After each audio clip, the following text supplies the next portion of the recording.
नमस्कार, मैं हूं संगीता राय। पूर्वांचल एक्सप्रेस न्यूज के इस वेब पोर्टल में आपका स्वागत है। आइए देखते हैं हमारे संवाददाता राम सकल यादव की यह विशेष रिपोर्ट।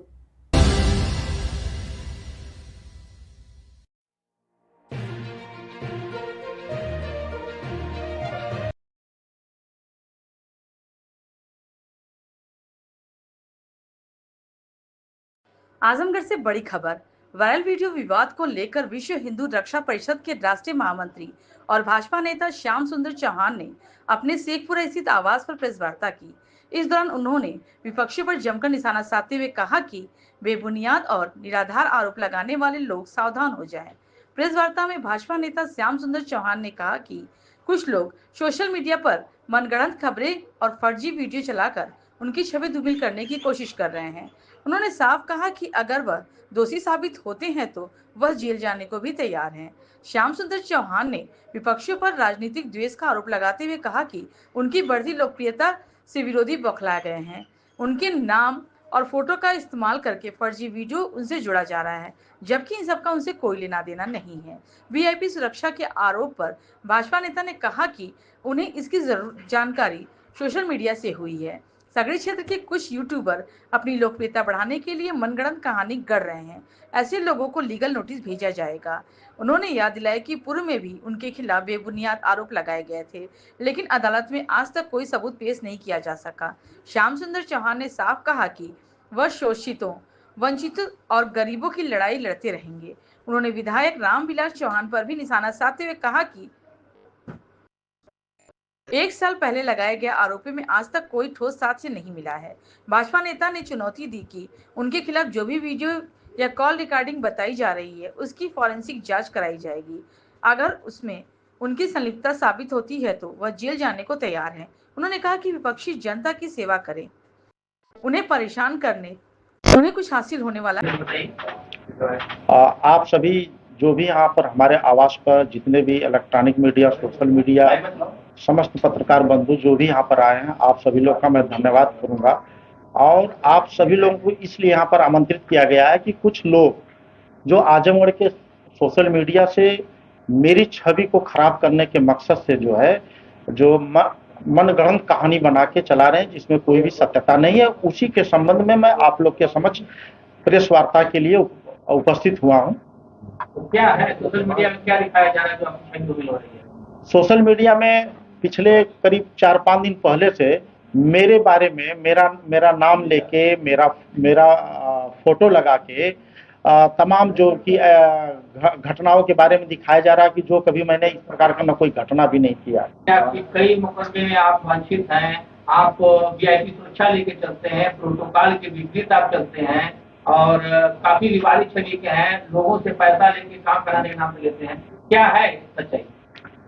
देखिए, मैं भी सोशल मीडिया के माध्यम से मुझे भी 4-5 दिन पहले पता चला कि कुछ आजमगढ़ के सगड़ी क्षेत्र के रहने वाले जो हमारे सोशल मीडिया यूट्यूबर के 2 लोग हैं, और वो लोग जो है बिना किसी आधार का और बिना किसी घटना कारित हुए भी किसी के प्रभाव में आके मनगढ़ंत कहानी बना के अपना चैनल की मान्यता बढ़ाने के लिए, अपना टीआरपी बढ़ाने के लिए मेरे नाम से गलत जो है प्रचार कर रहे हैं।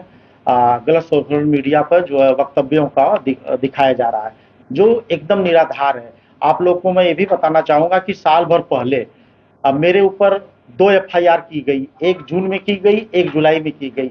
जो जून में की गई उसमें कोई एविडेंस नहीं था। एफआईआर होने के पश्चात मैं बार-बार कहता रहा सोशल मीडिया के माध्यम से, प्रेस कॉन्फ्रेंस के माध्यम से कि इसकी जांच करा लिया जाए। अगर इसमें एविडेंस है मेरे विरुद्ध तो मैं जेल जाने के लिए तैयार हूं, लेकिन आज तक उसमें कोई एविडेंस नहीं मिला और हाई कोर्ट ने उस मामले को लेके रोक लगा दिए कि बिना एविडेंस का कोई मुकदमा नहीं चल सकता।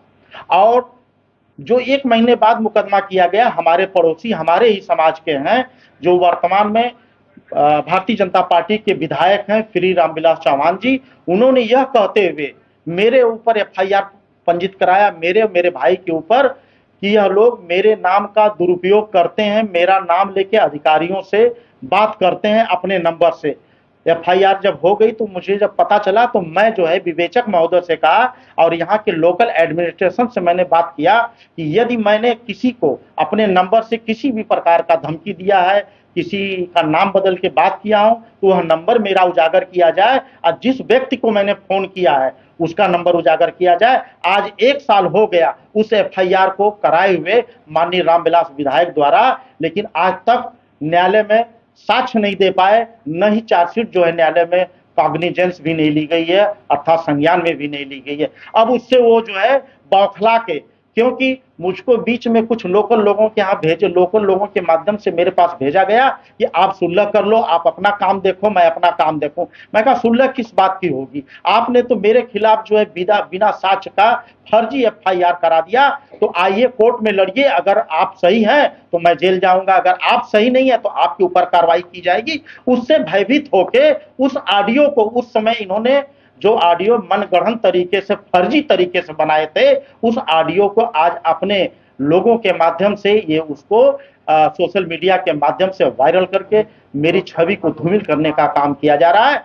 क्योंकि पिछले 2 महीने से पहले मुझे विश्व हिंदू रक्षा परिषद का राष्ट्रीय महामंत्री पद पर मैं बैठाया गया और तभी से लेके उत्तर प्रदेश सरकार द्वारा पूरे उत्तर प्रदेश में मुझे जो है हिंदू समाज के प्रचार के लिए, योगी मोदी के नीतियों के प्रचार के लिए मुझे प्रोटोकॉल दिया गया, मुझे सुरक्षा दी गई है। उससे ये लोग बौखला गए, जितने भी मेरे राजनीतिक प्रतिद्वंदी हैं या जो लोग मुझे अपने राजनीतिक प्रतिद्वंदी मानते हैं, सारे लोग बौखला गए हैं कि हम लोगों के पास तो एक सिपाही भी नहीं है, इनके साथ प्रोटोकॉल चल रहा, तो क्या किया जाए, इनकी छवि खराब हो, इनको उस पद से हटाया जाए। उसी सबको लेके ये जो पीछे से वार कर रहे हैं, और 1-2 सोशल मीडिया वाले हैं, उनके माध्यम से अपने प्रभाव में लेके आज जो है इस तरह की अनर्गल बातें, मनगढ़ंत कहानी बना के मेरे खिलाफ जो है प्रचार प्रसार कर रहे हैं। जो आपकी है कि नहीं? नहीं है। मैं आप लोगों के माध्यम से आज मेरे जितने भी पत्रकार बंधु, आजमगढ़ के जो भी सम्मानित पत्रकार बंधु यहाँ मेरे आवास पे उपस्थित हैं, इस प्रेस कॉन्फ्रेंस में हैं, मैं सबसे हाथ जोड़ के विनती करता हूं कि उस ऑडियो का लैबोरेटरी जांच हो। मैं सीबीआई की मांग करता हूं कि सीबीआई से इसकी जांच कराया जाए। अगर मेरी ऑडियो है, अब मेरे नंबर से फोन गया है और मेरा वक्तव्य है, तो मेरे ऊपर सुसंगत धाराओं में पुनः एफआईआर करके मुझे न्यायिक हिरासत में भेजने का काम किया जाए। यदि ऐसा नहीं है तो जो आदमी ऐसा षड्यंत्र कर रहा है, एक संवैधानिक पद पर रहते हुए, एक वर्तमान सरकार जो भारतीय जनता पार्टी जो है भ्रष्टाचार पर जीरो टॉलरेंस पर काम कर रही है, ऐसे पार्टी में ऐसे विधायक को रहने का जो है हक नहीं बनता है। जो जनता जनार्दन के खिलाफ षड्यंत्र कर रहा है, तो मैं चाहूंगा जांच हो, जांच होने के बाद दूध का दूध पानी का पानी हो जाएगा। यदि मेरी गलती कहीं से पाई जाती है तो मैं जेल जाने के लिए तैयार हूं। यदि मेरी गलती नहीं है तो उस आदमी के ऊपर कार्रवाई किया जाए और उसको भी जेल भेजने का काम किया जाए। यदि ऐसे व्यक्ति के ऊपर लगाम नहीं लगाई जाएगी तो ऐसे व्यक्ति हमेशा जो है किसी न किसी को अपना मोहरा बनाते रहेंगे, अपनी राजनीतिक रोटी सेकने के लिए किसी को बलि बना सकते हैं। और इनके बारे में आपको मैं बतलाना चाहूंगा कि इनके जो सगे भाई हैं श्री कैलाश चौहान, जो मेरे पास जो है प्रमाण है, साक्ष्य है, आज से 5 साल 6 साल पहले जो है नोएडा में जो कंस्ट्रक्शन का काम स्टार्ट किए, वहां पे इनके भाई श्री कैलाश चौहान के ऊपर संज्ञेय अपराध में लगभग 7-8 धाराओं में लगभग कई मुकदमों में इनके ऊपर एफआईआर पंजीकृत है। वहां गौतम बुद्ध नगर की वहां से पुलिस आती है, यहां से खाली लौट जाती है। और मैं चाहूंगा कि उनकी भी जांच हो। मेरे पास प्रमाण है, गौतम बुद्ध नगर के भिन्न भिन्न थानाओं में एफआईआर पंजीकृत है और सब जितने भी एफआईआर पंजीकृत हैं सब संज्ञेय अपराध में पंजीकृत की गए हैं। और इनका लड़का यहाँ पे छुप के रहता है, शासन प्रशासन को धोखा दे रहा है, सीधे कहता है कि मेरे पिताजी पूर्व राज्यपाल रह चुके हैं, मेरा भाई वर्तमान में जो है विधायक है, मेरा कोई कुछ नहीं बिगाड़ पाएगा। और हमारे गांव में कुछ व्यक्तियों की इनके द्वारा जमीन भी कब्जा किया जा रहा था और इसलिए मैंने, वो लोग जब मेरे पास भाग के आए तो मैंने उनको विधि पूर्वक न्याय दिलाने के लिए जब मैंने लड़ाई लड़ने लगा तो उससे भी परेशान होके, उससे भी गुस्सा होके, क्रोधित होके ये मेरे ऊपर इस तरह का षड्यंत्र रचा जा रहा है। आप सभी आप लोग के चैनल के माध्यम से जितनी भी हमारी जनता जनार्दन उत्तर प्रदेश की, चाहे आजमगढ़ जिले की है, जो भी देख रही है, आप सभी लोग से करबद्ध मेरा निवेदन है कि आप मेरे अगर परिचित हैं तो आप खुद मेरे वॉइस कॉल को आप पहचानिए कि वाकई में मेरी आवाज है कि नहीं है। आपको खुद पता चल जाएगा कि यह श्याम सुंदर चौहान की आवाज है कि ये बनाई हुई आवाज है। तो आप सभी लोगों से मेरा निवेदन है, जितने भी दर्शक हैं, आपके सभी चैनलों के दर्शकों के मेरे ऊपर आज तक जो भी मुकदमे लिखाए गए उसमें से सारे मुकदमे लगभग जो इनके द्वारा लिखाया गया, और जो सिविल नेचर के मुकदमे हैं जिसमें कई मुकदमे जो फर्जी लिखाए गए थे उसमें कोर्ट द्वारा उसको स्पंज कर दिया गया, और कुछ मुकदमों में जो है कोर्ट ने स्टे दे दिया है। आज के डेट में किसी भी न्यायालय में मेरे ऊपर किसी मुकदमे का ट्रायल नहीं चल रहा है।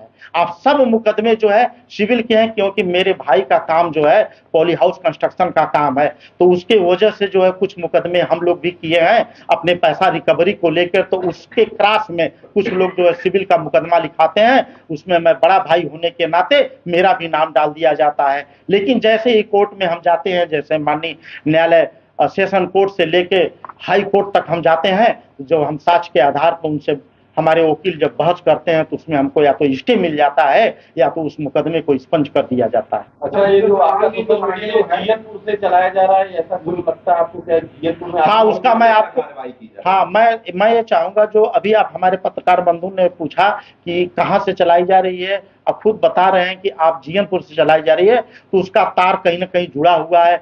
जो माननीय रामविलास चौहान जो विधायक हैं वर्तमान में, इनकी जो है इनकी बुआ का जो घर है जियनपुर के बगल में है, कैजड़ा गांव में है, वहां का इनके जो बुआ का लड़का है, वो जो भी सोशल मीडिया के 2 लोग चिन्हित किए गए हैं, उन लोगों के साथ उठना बैठना है और उनके माध्यम से वो चलाया जाता है, और वो सबसे पहले वही शेयर करता है। इनके जानने वाले जितने लोग हैं जगह जगह स्टंट कर रहे हैं हमको बदनाम करने के लिए, हमारी छवि को खराब करने के लिए, क्योंकि मेरा प्रतिदिन जो है जनाधार बढ़ता जा रहा है। मैं अपने समाज से लेकर सर्व समाज में काम करता हूं, और मैं भारतीय जनता पार्टी की नीतियों का प्रचार प्रसार के साथ साथ हिंदू धर्म के पर मैं काम कर रहा हूं। हिंदू राष्ट्र बनाने की तरफ हम लोग अग्रसित हैं। हम लोग की परिकल्पना है कि हिंदू राष्ट्र बने। चौहान जी, सवाल ये है कि ये क्या उनके खिलाफ कोई कार्रवाई कर रहे हैं क्या? हाँ, जैसे ही हमको पता चला कि जो यूट्यूबर जो है, एक IIN 24 और NNI 24 और एक अंकित नाम से जो व्यक्ति है, इन दोनों का जैसी हमें सूचना मिली, हम जो है संबंधित सक्षम अधिकारी जैसे आजमगढ़ के जिलाधिकारी महोदय, SP महोदय के यहाँ हम IGRS के माध्यम से और डाक के माध्यम से हम उनको सूचित किए हैं कि इनके ऊपर त्वरित कार्रवाई किया जाए।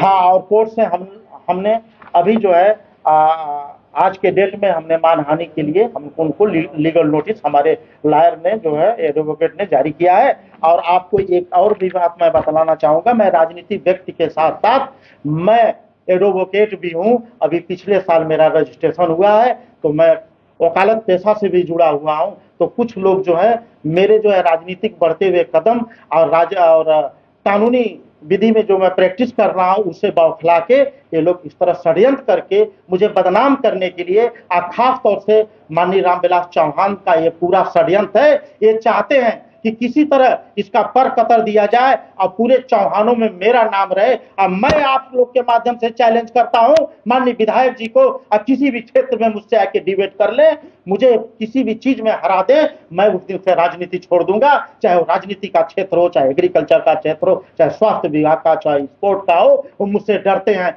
मैं उनसे अधिक एजुकेशन प्राप्त करके आज इस राजनीति के क्षेत्र में हूँ। मेरे इतना अगर पढ़े लिखे रहते तो ऐसे बात नहीं करते। हम पढ़े लिखे हैं, हम कानून की पढ़ाई पढ़े हैं, हम एग्रीकल्चर से MSc हैं, हम पॉलिटिक्स से MA हैं, हम B.Ed हैं, हम जो BSc AG किए हुए, हम इतनी सारी डिग्रियां लेने के बाद ये लोग और बौखलाए हैं कि यह तो कहीं आगे न राजनीति में निकल जाए। बिल्कुल, जो काम करेगा वो आगे निकलेगा। तो मैं आप लोग के माध्यम से पुनः एक बार अवगत कराना चाहूंगा, ऐसे लोगों को चिन्हित करके, ऐसे लोगों को बेनकाब करके, इनको शासन प्रशासन के यहाँ इनकी सूचना पहुंचा के इनके ऊपर प्रथम सूचना रिपोर्ट दर्ज करके न्यायिक काम कराने का काम किया जाए।